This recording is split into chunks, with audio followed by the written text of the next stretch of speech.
Gracias. Es un gusto poder estar con ustedes compartiendo la mesa. Por el seguimiento que le he dado al seminario, me queda claro que ya han hablado sobre temas de discriminación, pero a mí me parecía necesario iniciar la conversación con ustedes hoy, precisamente recordando qué es la discriminación. Lo que nos tiene que quedar muy claro es que la discriminación es una conducta, es una manera de ser, y es una conducta en la cual todas y todos de alguna manera estamos involucrados, ya sea aquellos que tienen esta conducta discriminatoria haciendo menoscabo de la dignidad de alguien, o bien quienes son sujetos y son víctimas de la discriminación, pero también son parte de este fenómeno social quienes permanecen con los ojos cerrados y quienes prefieren no mirar la discriminación que está a su alrededor. Nosotros continuamente observamos cómo la exclusión y la división de las personas tiene su máxima manifestación precisamente en el ámbito laboral.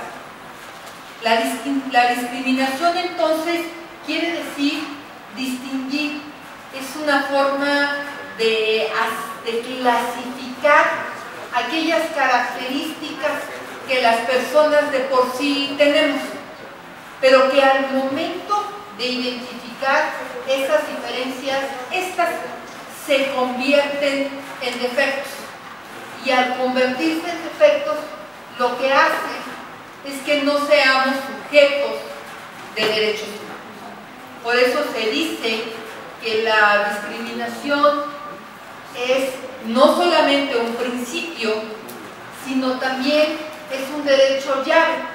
Es decir, en la manera en que más te discriminen, vas a ser sujeto de no poder tener, por ejemplo, acceso a la salud, a la educación, a un trabajo, o que alguna apariencia o alguna condición hace que el otro, que la otra que te está mirando tenga un ejercicio de superioridad. En la encuesta de discriminación que hicimos en la Ciudad de México, y que rápidamente voy a conversar de ella, dice que el color de piel detona la conducta discriminatoria.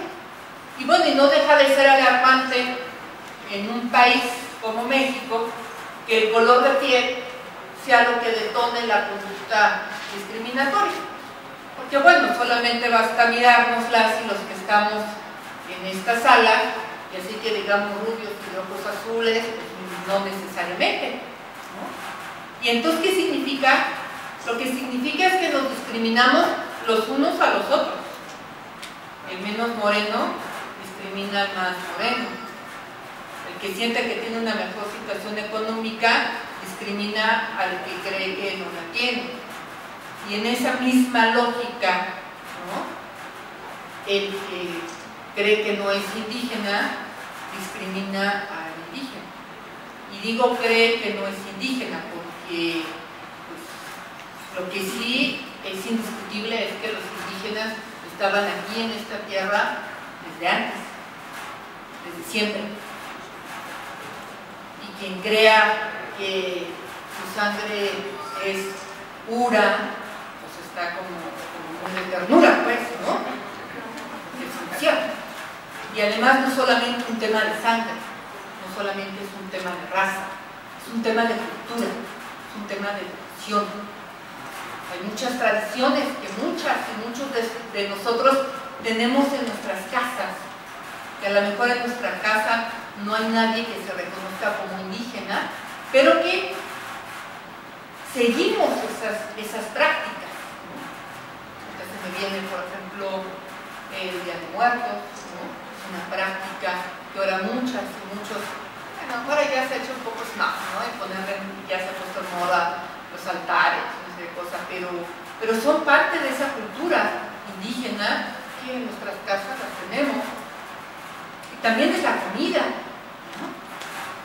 Mucha de la comida, quizá con algunos cambios, pero también viene de esas raíces. Entonces no es un tema solamente de raza, pues, ¿no? Es un reconocimiento de dónde venimos y por qué somos lo que somos. Y somos lo que somos quienes no somos indígenas, porque siempre, antes y desde el principio, hubo personas indígenas en este país.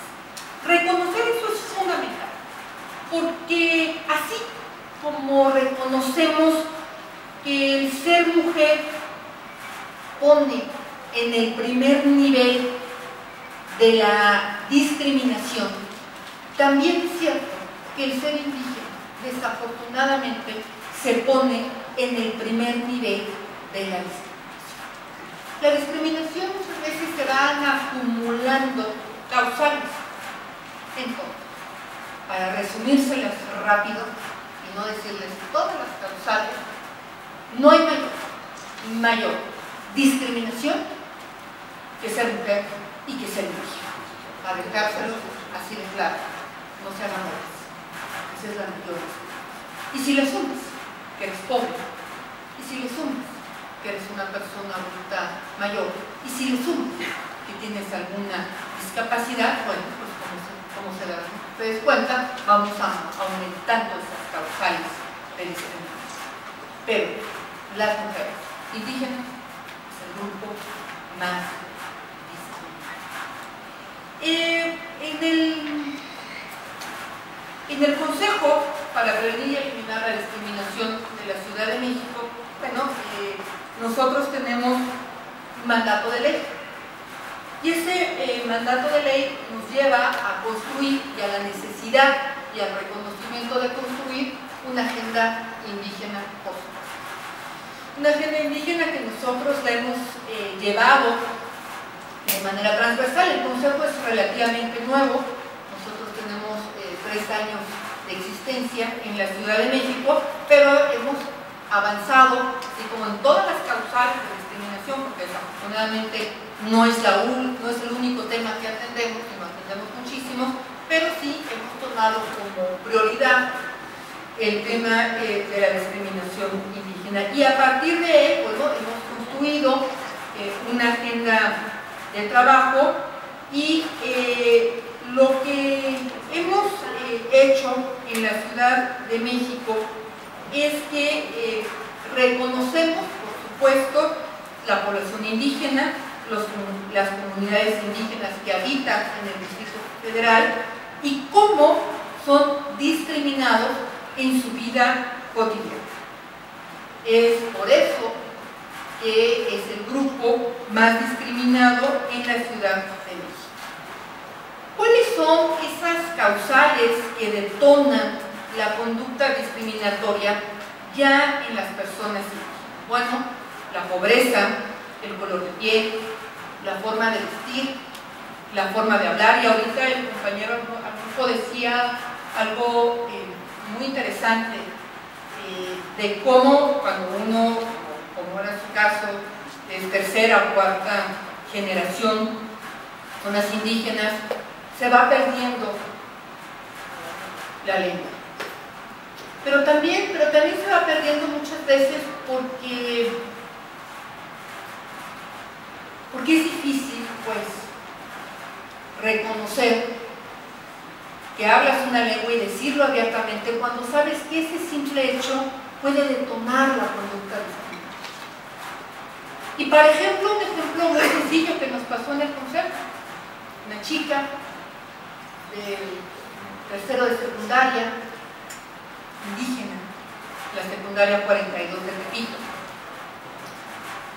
Dentro de sus primeros días de clases, la maestra, con una actividad de comunicación del grupo, le dijo: pues cada quien cuente de dónde viene. Y entonces ella empieza a platicar que ella es indígena y que habla una lengua. Ese fue motivo para que le hicieran bullying lo que conocemos como acoso escolar. ¿Qué le pasaba a nuestra niña? Se orinaban en su mochila, por ejemplo, la golpeaban, le jalaban el pelo, la humillaban, le decían india bajada del cerro y una serie de violaciones que llegó a tal grado que la golpearon, un día la cabeza, le pusieron una chamarra en la cabeza, la golpearon, la grabaron y la subieron a las redes sociales. Este caso lo atendimos nosotros.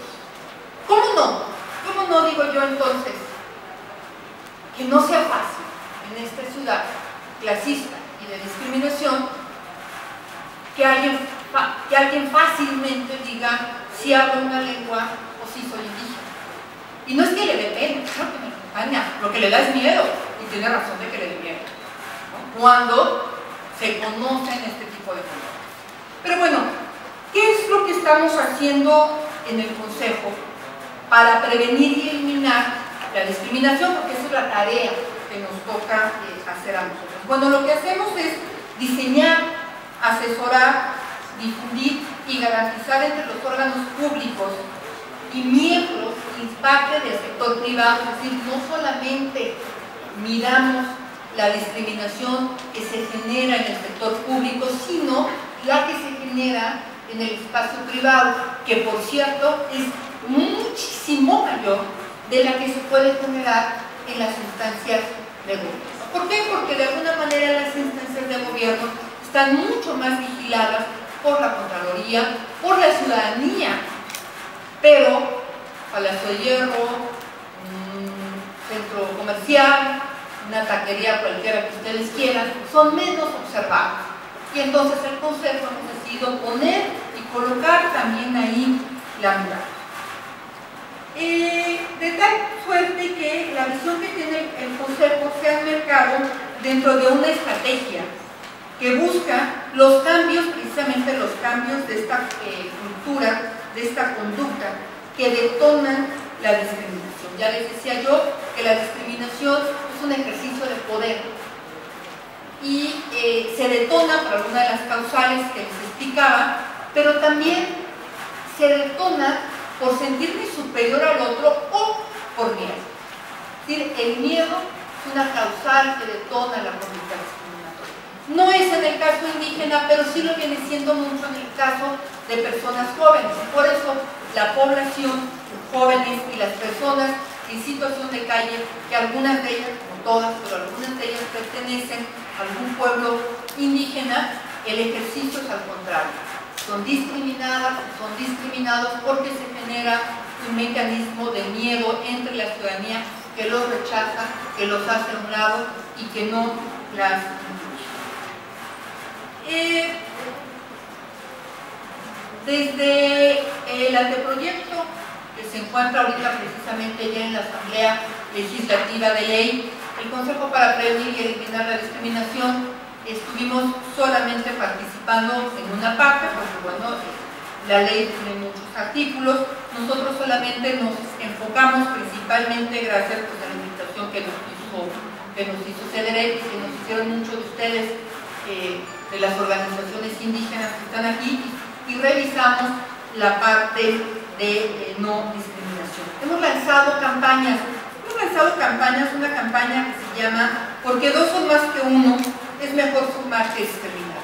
Esta es una campaña que si ustedes la conocen y la miran, se darán cuenta que únicamente estamos enfocando la cara de la persona. Es decir, es una persona indígena, es un video donde habla en su lengua y cuenta cómo fue discriminado y discriminada en la Ciudad de México. Porque la discriminación, les decía yo, que es de ida y vuelta. Es decir, cuando el Consejo habla de prevenir y eliminar la discriminación, no es solamente pensar en acciones que tenemos que impulsar para favorecer a las personas indígenas, sino también tenemos que hacer acciones para aquellos que discriminan y dejen de discriminar. Y déjenme decirles que es el sector que más nos interesa, porque es el sector más rudo. Mientras las personas sigan discriminando, por más acciones que tú hagas, esta conducta de menoscabo a la dignidad se sigue dando. Entonces, aunque hay que trabajarlo de manera paralela, también es cierto que tenemos que trabajar y fijarnos mucho y mirar mucho al sujeto que discrimina. En ese sentido de inclusión y de ir formando una ciudad incluyente, nos parecía fundamental que el tren ligero que cruza y que empieza en Xochimilco y Tasqueña, que los mensajes, sobre todo los mensajes de seguridad, no solamente estuvieran en español, sino también estuvieran en alguna lengua. Por lo pronto está en náhuatl y está en mazáhuatl y está ya en mazáhuatl. Hemos impulsado mucho la participación a través del programa que tenemos de Radio Factor Común. Se han invitado a personas indígenas para que nos platiquen cómo vive la discriminación, pero también cuál es la propuesta, que eso es fundamental, la propuesta de cómo prevenir la discriminación. Sí, por un lado, este consejo la tiene que ejecutar, pero por el otro lado también tiene que ver con que sea precisamente el sujeto que es menoscabado en su dignidad, desde ahí también nos diga qué propuestas pueden estar saliendo. Nos sumamos por primera vez, bueno, por primera porque no hubo de otra, porque era la primera vez que se hacía la Feria de las Consultas Indígenas.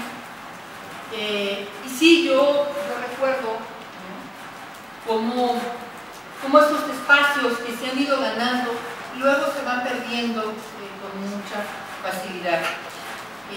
Yo creo que hay que volver a tomar los espacios y estas actividades que se venían haciendo por algunos grupos, como nos comentaba Arnulfo, bueno, se tienen que seguir retomando y se tienen que retomar nuevamente. Nos evalúa a través de la recomendación número 2, nos mandató que capacitáramos a la Procuraduría General de Justicia y a la Secretaría de Seguridad Pública junto con CEDEREC para sensibilizarles en materia indígena. El Día Internacional para Eliminar la Violencia contra las Niñas y los Niños, decidimos junto con INMujeres que ese día se dedicara a las mujeres y a las niñas indígenas, por lo que les comentaba al principio. Son los casos que recibe este consejo los que también nos hacen mirar cómo está la conducta discriminatoria. Los casos denunciados de las personas peticionarias que nos señalan, no les voy a contar todos los casos, pero les voy a contar algunas frases, 3 frases que rescatamos de lo que nos llega al consejo. Lo primero que nos dicen las personas indígenas que llegan al COPRED a poner una denuncia es: lo que sucede es que como nos ven, nos tratan, y como en el imaginario social está tan arraigada la conducta discriminatoria, entonces a las y a los indígenas nos discriminan. Y por ahí nos contaban un hecho que dice así: el servidor público me dijo que por qué había ido ahí si yo ya no era indígena. Había ido a una instancia de atención a personas indígenas, porque yo ya hablaba bien español y le entendía, y que como no necesitaba un traductor, entonces yo ya no era indígena, y yo me reconozco indígena otomí. Otra vez el tema de la lengua, pues el consejo hemos estado usando el tema de la lengua materna.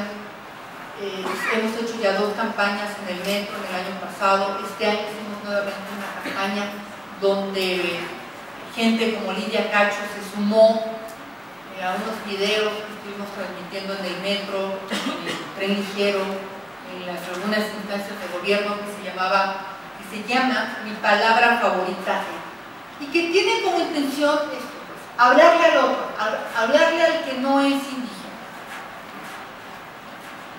Otro de los casos que nos llegaron decían: sin embargo, al solicitar apoyo económico que gané, me fue negado bajo el argumento de que no había presupuesto. Al insistir, le dijeron que no se otorgaba presupuesto a comunidades indígenas porque no era rentable.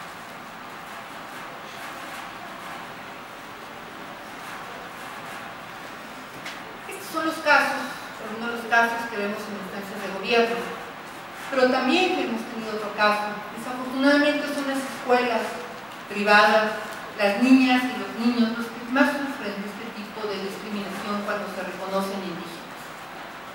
Paquito, un niño de 5 años de la escuela La Salle, que fue discriminado cuando en la escuela se enteraron que su mamá era indígena y la maestra de la escuela le dijo que lo sacara de ahí porque él nunca iba a poder aprender inglés. Siendo que Paquito ya hablaba dos lenguas, hablaba español y su lengua materna, igual que su madre, es decir, ya eran bilingües. Y para él era mucho más fácil aprender una tercera lengua. Fue un problema muy serio. Paquito dejó de ir al baño, de obrar, lo cual le causó pues, un daño en los intestinos. Afortunadamente llegaron al consejo. Hoy por hoy las maestras ya tienen orden de aprehensión y estamos en ese proceso. ¿Por qué? Porque discriminar en la Ciudad de México es un delito, y es un delito que, bueno, pues que desde el consejo seguimos, que desde el consejo estamos acompañando.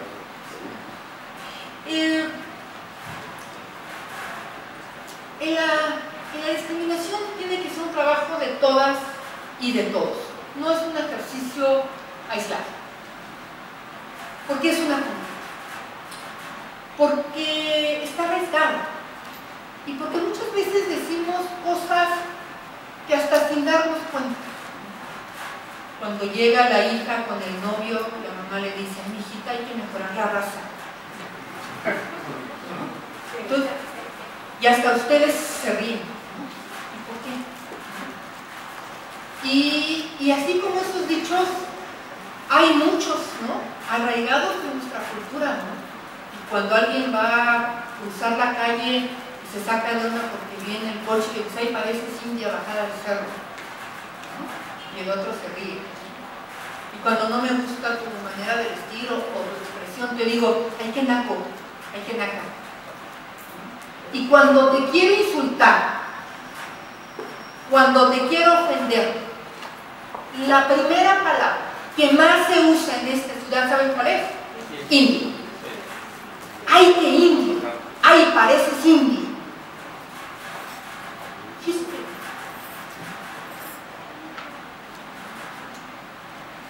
El que la recibe no se debería de enojar, se debería de golpear y decirle: sí, güey, a mucha honra, ¿no?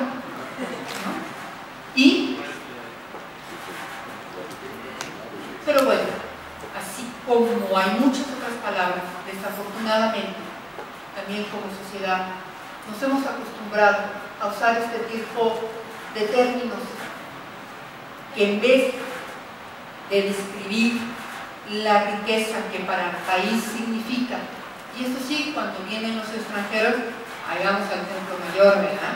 Y ahí sí, cuando vienen los extranjeros, a las artesanías, ¿verdad? Y ahí sí, cuando vienen los extranjeros, a llevarles a comprar las muñecas, ¿no? Pero ahí sí, en la vida diaria y en la cotidianidad, indio y india sigue usando para insultar. Son las mujeres trabajadoras del hogar, las que se les llama sirvientas o criadas. Ellas, casi en todos los casos, son mujeres jóvenes indígenas, cuyos derechos son violentados constantemente. Yo les pregunto a ustedes: ¿qué pasa con nuestras trabajadoras del hogar? ¿Qué pasa con la chica que nos ayuda en nuestra casa? Pues desde ahí hay que empezar. Muchas veces somos sujetos de conductas discriminatorias, pero también también muchas otras, somos generadores de esas conductas. Muchas gracias, muy buenas tardes a todos. Gracias,